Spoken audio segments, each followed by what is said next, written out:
I'll guide you through how to connect Google Sheets to N8N. If you find this helpful, don't forget to like and subscribe. First, go to the official N8N website. Once you're on the home page, at the top right, click Sign In. You'll be taken to your N8N dashboard. Click Open Instance to access your automation workspace. Inside the N8N interface, click Create Workflow in the top right.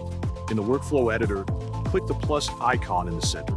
From a trigger menu, search and select on App Event. Then search for Google Sheets as the app. Under Actions, click the right arrow button to browse available actions. Select a pin or update row in Sheet. Next, under Credentials, click Create New Credential. A pop-up will appear. Choose Sign In with Google and follow the steps to connect your account. Once connected, return to the trigger setup. Choose your resource, whether a specific document or sheet within a document. Under Operation, select options like Append, Clear, Create, or Delete. Then choose your target document and sheet.